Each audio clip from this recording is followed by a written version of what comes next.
As one of my close friends and the mentor to startups says, there are more money than startups right now in Cambodia. We are here at the moment where a lot of experienced staff left and they transitioned to other jobs due to COVID. And new generation that is coming now, they don't have the skills yet, but they need to be at the job yesterday. It's nice when things start lining up, and especially when you find opportunities you hadn't thought about, because all of a sudden your market becomes a lot bigger than you planned, right? You're watching Next Big Wave, the podcast for founders by founders in Southeast Asia. In this episode, we're going to talk about founder journeys, growth strategies, and much more. Just to help me out, if you could like and subscribe, it would be awesome. And let's get into the episode. All right, so welcome to Next Big Wave. On today's episode, I have Iana Galai, a Russian entrepreneur who currently lives in Cambodia.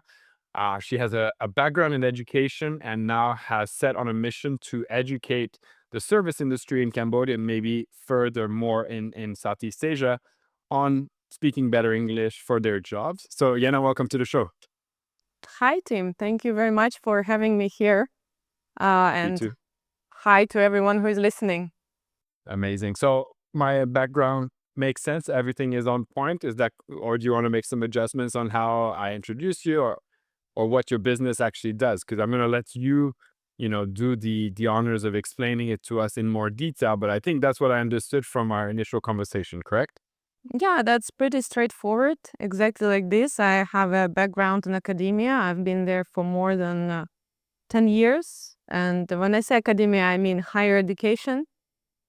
At some point during COVID and after, like many others, I found myself transitioning to a different field. Wanted to try myself in entrepreneurship.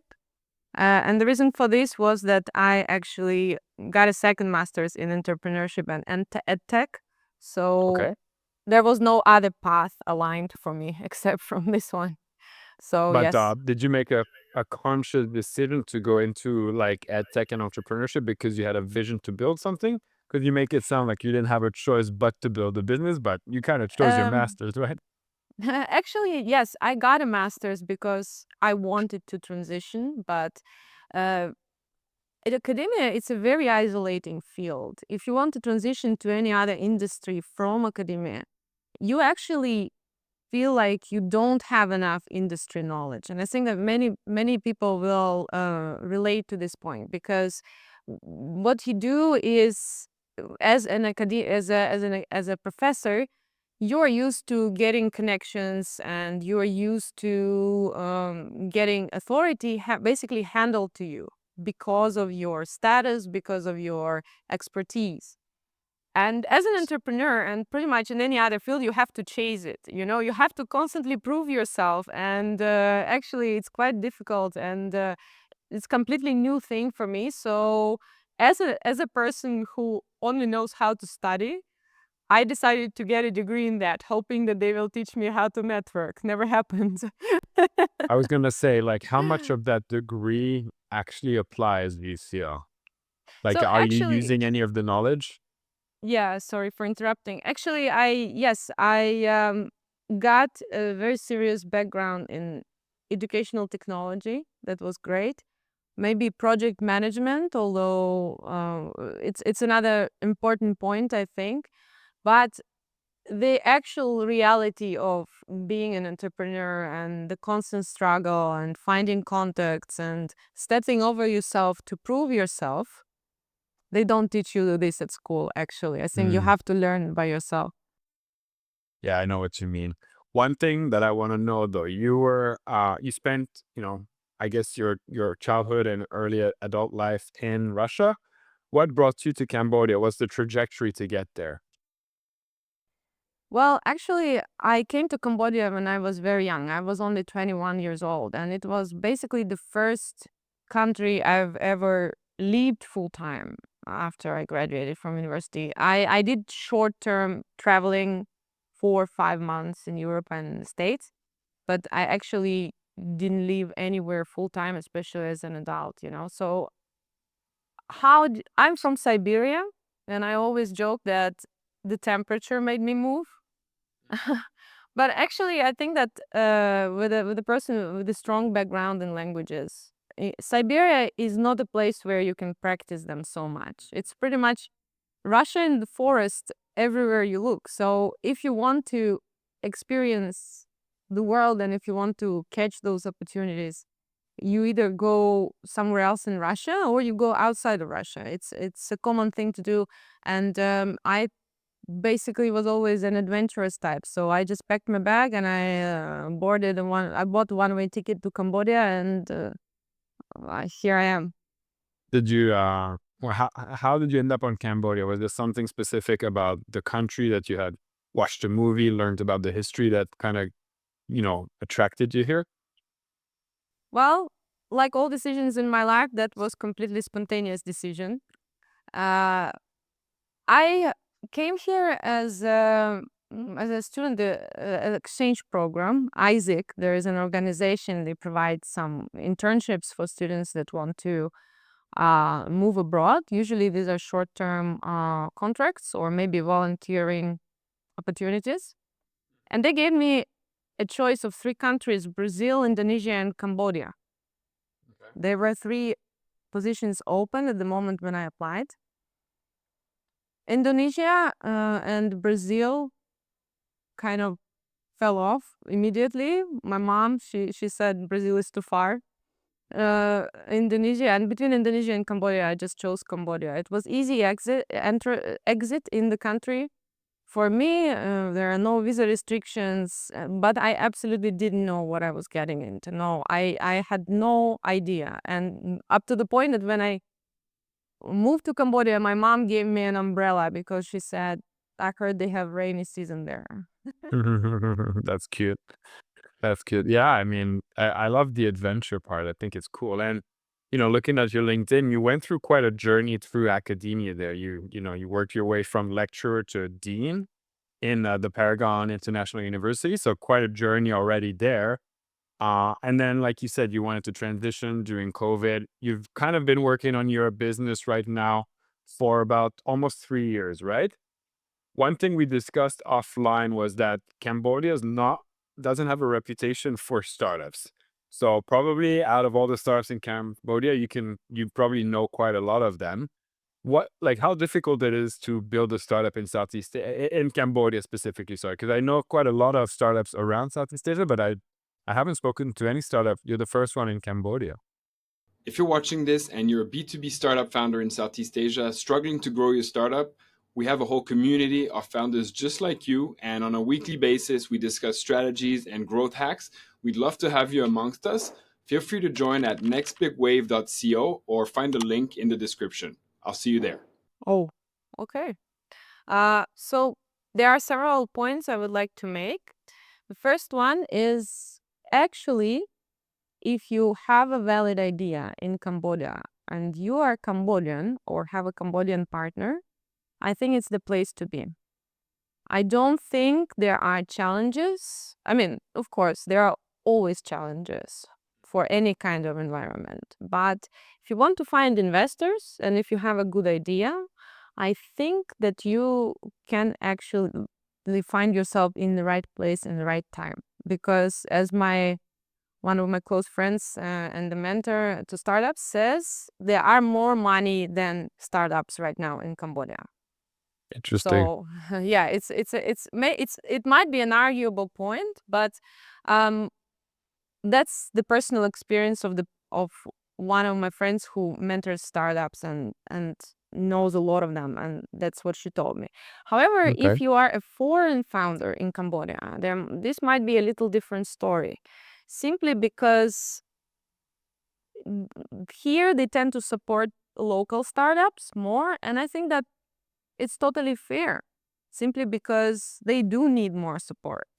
Usually, financially, they are less maybe lucky than other founders, and of course, it's only fair that they get more exposure and they get more support.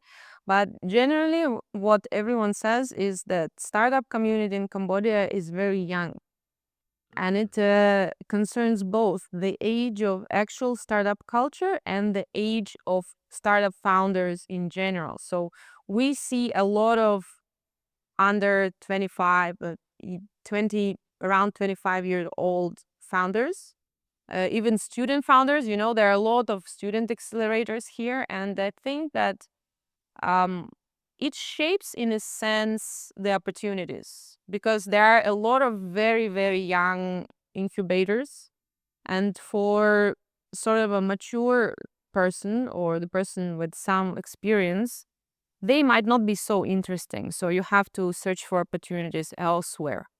But the good thing overall is that Cambodia is waking up, Cambodia is accelerating, and I think now, compared to even 3-5 years ago, now there is a myriad of startups and a lot of people that are trying to become well known. And I think that there is a positive trend, like in pretty much everything in Cambodia right now.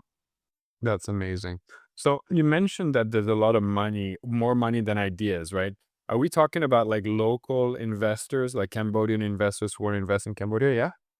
We are talking about local investors, and especially we are talking about co-investors, where maybe foreign investors come to Cambodia and find local partners, and they kind of set up accelerators. For example, there is Jennifer Lynch. She's from Taiwan, and she has a startup here, Choice Accelerator, I think. So she brings her international expertise to Cambodia with the Hmm. goal of helping Cambodian startups. And I know that there are quite a few success stories, people that close first and second round of funding through this accelerator, through the help of this program.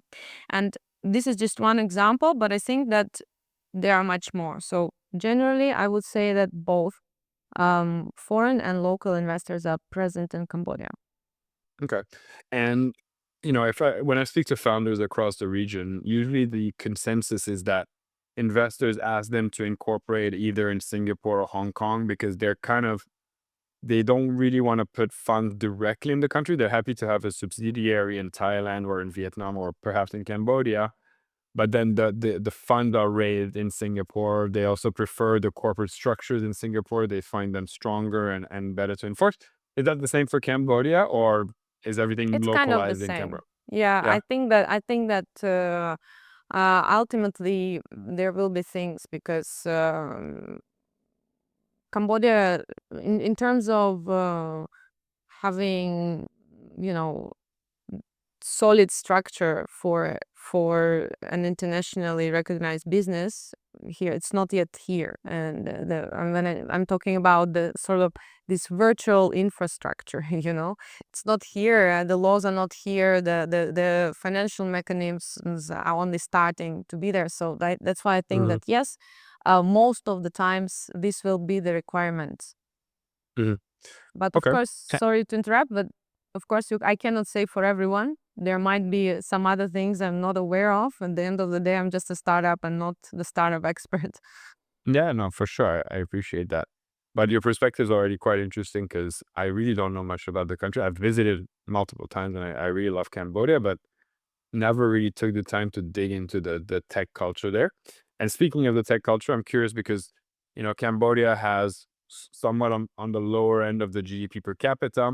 That means that a lot of startups that are sort of subscription based B2C businesses might not work very well. You yourself are in B2B. Are you seeing these types of trends? Like what kind of tech startups are working in Cambodia right now and which ones are not? To be honest, from big startups that I can recall, I mean, the good thing about Cambodia is that there are a lot of opportunities to implement solutions that are already working elsewhere, right? And there is a real value in, let's say, um, platforms that sell tickets online, bus tickets, or this type of kind of services, even payment services. And so pretty much any, or I don't know, food delivery apps, hailing apps. There are a lot of opportunities to B2C which will work, simply because these are very solid ideas, and they definitely have the place to be, even with B2C. But overall, of course, B2B will always be easier in the markets like this, simply because where there is no digitalization, where there is no, I mean, it's a shorter product adoption effort. Like it's a milder product adoption effort, than with B2C, because first you need to convince the user to use your product ultimately. And that might be difficult in a country where people are not used to having online payments set up, or they don't really trust this kind of things. So, because only a few years ago we started having these opportunities for online payments. Cambodia is kind of one of the countries that skipped the card phase and directly went to online payment phase. So when I got to Cambodia, it wasn't possible to pay by card. It was impossible to pay online. We all had cash. People kept cash in their houses. A lot of them didn't even have bank accounts. Then at some point, everybody started paying with a QR code, and all of a sudden, it's completely cashless society. So and there is no transition, there is no mid stage, and because of this, you don't know how a market will behave. When you are bringing in the solution, B2C solution, of course, if you have a lot of money to fund this adoption process, right, to inform your audience about the products, the digital product that you're providing or service, then you might succeed B2C. But if not, then it will be quite difficult. Mm. Yeah, I know what you mean. One thing I have noticed, you mentioned B2B being quite easy, and I agree to a certain degree. But what I've noticed is that a lot of the B2B businesses from the Western world that are, again, SaaS, subscription based, etc., haven't worked quite as well in Southeast Asia because companies are reluctant to pay subscription fees. They're not used to it. And B, because the cost of labor is so cheap, all these automations you're providing with SaaS, they're like, well, I have these guys that I pay really cheap doing it. So they're not planning for the future. And that's one challenge I have with or I see with a lot of startups I talk to. They have a great technology, but because cost of labor is so low, companies are just not seeing the trade-off. Are you kind of agreeing with that a little? Definitely, I'm agreeing with this a lot. It's also, it's also the point of accountability, where the manager or whoever wants to purchase your solution feels that they would rather trust a person next to them do it, because they are used to this way of things going on. They can hire someone and they can tell them what to do, and this person will be there to answer, rather than dealing with the concept of a company on the other side of the world, where you need to kind of funnel your money and you're not entirely sure. It's a culture thing, definitely, for sure. So Hmm. basically, I think the solutions like ours, the solution that where the cost is not the same, because in training, it's definitely the cost is not the same. In our especially in our field in hospitality, hospitality training is kind of costly if you do it online. So managers see real value, and of course it helps a lot that we are here in Cambodia. We accept local payment methods. It's not just entering the market on the other side of the world. We are still here, and I think that it kind of alleviates the situation a little bit in terms of holding us accountable in case they need to. Yeah. Yeah, agree. And I think that this is a good transition to talk more about your business because I briefly explained what it was, but I'd love to get into much more detail, kind of walk us through exactly what you're targeting, what you've built so far, and sort of where you see yourself going. That would be great. Yeah. Okay, so the idea is not original idea. It's basically a pivoted idea like many others. I have my background is in linguistics and in language training. So there was no question where I want to move with my solution. And of course, in Cambodia right now, maybe everywhere across the region, I'm not entirely sure how it is in other emerging markets, but capacity building in Cambodia is definitely a thing. It's something that is necessary. It's something that needs to be done consistently. There has to be reliable data. And it became visible to me when I was actually working at the university, because there was a very little connection between university programs and industry requirements. And also, there was very little connection between high school um, mm, and university. So basically, there was a huge mismatch. Students came to university completely unprepared, and students left the university completely unprepared. It's unfortunately is the reality of higher education. It's a bit arrogant.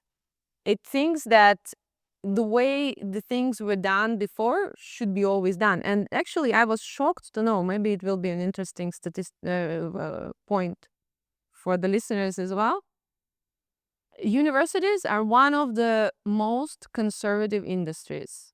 They are considered more conservative than other industries. And it's shocking because they are supposed to be responsible for innovation, right? Mhm. They are supposed to be on the forefront of adoption of different kind of tools for learning. And but unfortunately, it's not like this. And in the West, even more than here, because the average age of university decision makers is much higher. So in Cambodia, you can still be a dean at 30 years old. It's definitely not possible in prominent universities in the West, or not Mhm. even so prominent, you know? So my point is how I got to the idea of building what we are building now is that there is definitely a need for junior staff to be educated. English is definitely one of the areas where training is absolutely necessary. Cambodia is currently one to last in the language proficiency in the region compared to all ASEAN countries. They are only ahead of Thailand. So hi there. Yeah, and it's a tourist country, you know. Tourism is a huge part of Cambodian economy. It's a huge part of Cambodian basically stable development. And originally the idea was to train banks and maybe other sectors, but basically through product testing, we came to this field and we realized that we have the interest, we have the necessity to rapidly train a big number of people who don't really know what to do because again, COVID, you know, we are here at the moment where a lot of experienced staff left and they transitioned to other jobs due to COVID, and new generation that is coming now, they don't have the skills yet, but they need to be at the job yesterday, you know. So because of this, I think that the market is at the moment the market is good for us. It's the place to be. I mean, and what we do, you want to know? I'd love to know in more detail. I know you're educating people in English, but what's your angle? Like Mm-hmm. how are you doing it better than others right now? Mm-hmm. So basically, the idea that we conceived and we are working on and we are supporting is that teaching soft skills in separation from a hard skill is very difficult. In other words, you can give a lecture on emotional intelligence, you can even build a course on emotional intelligence, online or offline. But it's not something that you can effectively transfer, and it's not going to be adopted very well. The idea is to teach the hard skill like English and embed soft skills in the process, you know. So why? Simply because so many people need emotional intelligence or service skills or confidence. But learning confidence or emotional intelligence sounds very intimidating. Learning English, on the other hand, is something that we are used to. So building a program which teaches hard skills like English, but also through storytelling, through scenario-based learning, through different reflective exercises, kind of inputs soft skills. This is our philosophy, and we think that this is what makes us stand out. This idea exists. It's not something we invented. The contextualized learning in this sense, it's definitely old, but it's just that there are so many different ways to teach, and there's so many different systems that not everyone goes this way. But in our case, especially in context of hospitality, we feel that this adds value. And a lot of Mhm. times, we teach English, but we teach how to deal with complaints in Right. English. And as we do so, we are also teaching how to deal with complaints, how In to general, manage yeah. your emotions, how to ask follow-up questions, how to find common ground, when to argue and not, all these small things that in context of communication, they are easy Right. to teach. That's smart. And I mean, obviously there's a ton of ways to learn English or another language. Like I'm thinking off the bat, Duolingo. When you pitch a company for to take over their training, like how much better are you than an app like Duolingo for them? Do you have any benchmarks or any ways to show like the level that they reach given the same amount of time on different apps or different programs? Uh, this is something that maybe we have to think about. But generally, Duolingo is not really something that we measure ourselves against, simply because there is no Duolingo doesn't have the end point. Hmm. You can be I am on Duolingo since 2018. I still don't speak Spanish. So it's Okay, not yeah, sound yeah. it's the goal of Duolingo is to keep you using the platform, and it's very bite-sized. It's not really something. Our goal is to, of course, we have metrics, but we don't really compare ourselves to other apps because we market ourselves as a more customized solution addressing specific niche, addressing specific need. And Okay. we say that, let's say, we have learning paths of 3 to 5 courses in Hmm. different domains: frontline or service or spa and wellness or leadership. And each course corresponds to basically half level of CFR, the language standard, European language standard. So there are learning outcomes. We very clearly communicate what will be achieved. But again, it depends. With e-learning, it always depends, because you only can promise that much. And in this sense, expectation management is definitely something that we have to do, and we have to be very careful, because we don't want to overpromise, even though we want to sell very much. We want to be transparent. That's why we are offering add-ons. We offer Zoom calls, we offer on-site training, we offer different customized solutions, and we promise more progress. But our basic e-learning product, of course, it's effective, it's useful, but it's basically, at the end of the day, it's how much learner takes from the course, regardless of Right. how amazing it is.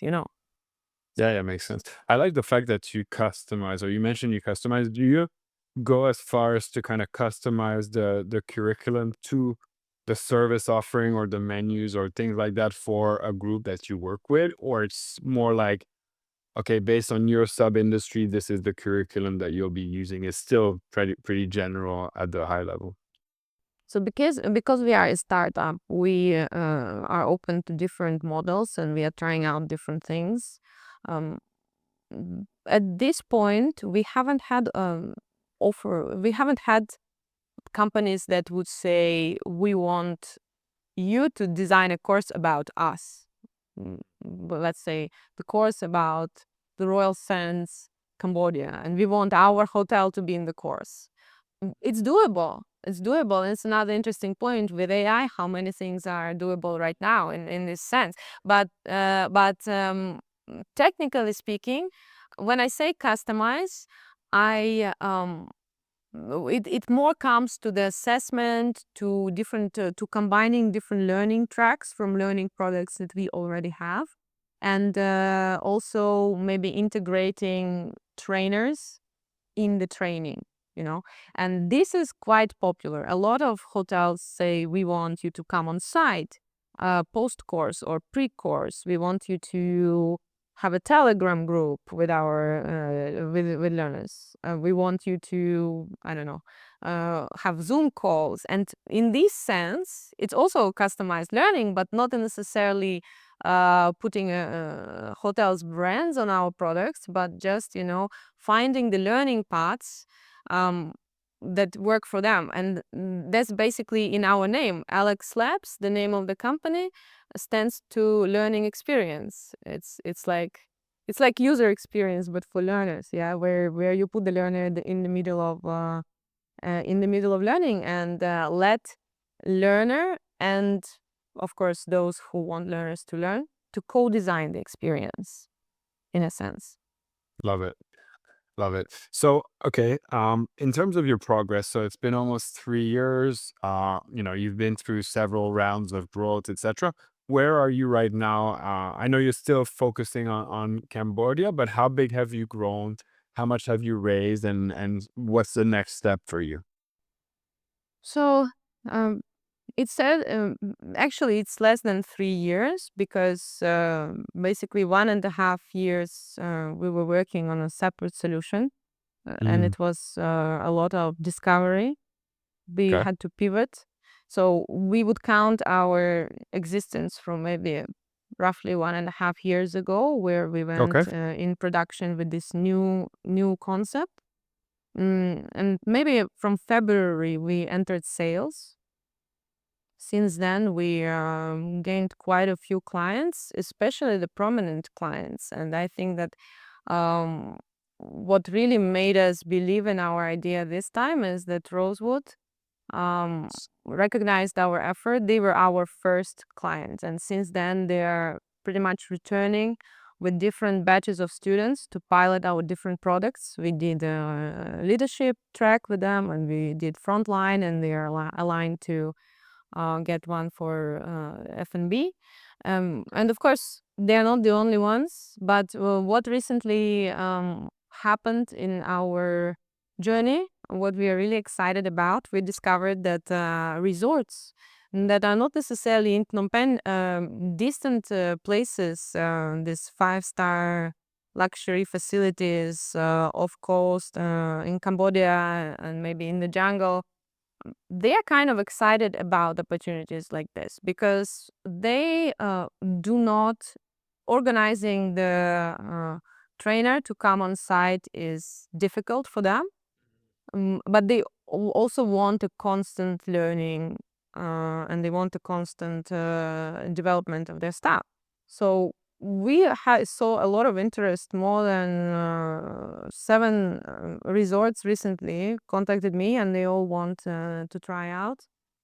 So I'm planning a big tour by the beach Sounds where fun. I can visit. Yeah, this is perks of the job. So where I can visit all of them and talk to them and see. And what's also uplifting is that they are the guys who basically want a long-term partnership. They are not the ones who just come for a course and leave. They want Hmm. the programs, they Continuous want the learning. Yeah. continuous learning, they want assessment, they want consolidation sessions. And we are, of course, as a startup, we are very excited about this, simply because in our case right now, it means Stickiness. Yeah. That's amazing. Congrats. And it's nice when things start lining up, and especially when you find opportunities you hadn't thought about, because all of a sudden your market becomes a lot bigger than you planned, right? That's really cool. And so I forgot, I think you're self-funded, right? If I remember correctly, up to today. That's amazing. For a tech startup to be bootstrapped is quite impressive. Any plans to raise money in the future, or you kind of want to ride it out as far as you can? So this is an interesting question, and I'm trying to think about it.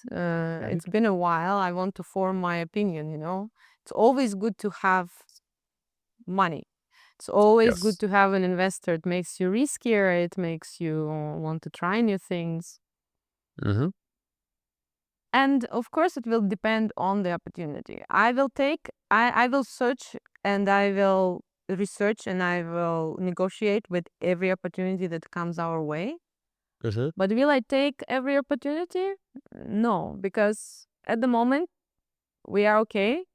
We are making profits. They are small, but hopefully, you know. So the idea is that I want to see the alignment with whoever is interested in funding this project. I want to investors they choose their founders, right? They say, "Oh, I want the founder to be like this. I want the founder to be like that." But it's only fair if founders choose investors. And this is a That's true. of course, sometimes you can't, beggars cannot be choosers. But in a sense, if you believe in your idea, and if you're, I think it's also about maturity. Generally, people who are a bit older, when they meet their investors, they are a bit different in how they approach and who they want to who they want to accept as an investor, because they've been around for a while. It's different for younger people that consider it as an opportunity of their life. And I also think the same. It of course depends. Maybe there will be a great opportunity for me that I will not be able to reject. But at this point, we haven't yet actively searched for funding opportunities, but we are looking around and we are trying to see what's there and hoping that stars will align. At least you're in a position of power. You're profitable. You found these opportunities for growth. Things are lining up really well in that sense. So you won't be a beggar. You'll be a chooser. That's the fun part about being fundraising. So that's amazing. And yeah, I mean, the success story is impressive. I love to keep in touch about how you're doing in Cambodia. If you're ever exploring other countries, as you mentioned, Thailand would probably need this quite a lot, given the amount of tourism and the level of English. I think it would be a natural opportunity for you to go in there eventually. Maybe that's what fundraising is for, right? Being able to kind of duplicate yourself and explore other opportunities. So would love to stay in touch about that. And kind of to wrap things up, is there something that you want to shout out to or someone specific you want to shout out to? Well, not really. I mean, there is one thing that I wanted to say, and is that it's another passion of mine, But the development of AI, it's a random thought. Sorry about that, but I'll just introduce it I love there, it. and um, allows us to in a learning space. I know there has been a lot of um, concern about AI job wise and so on, but in the e-learning space, AI gives us capabilities we couldn't dream of. And what I wanted to suggest to those who want to go to in this direction in edtech, or um, I want people to not be afraid to explore new skills. They are free now.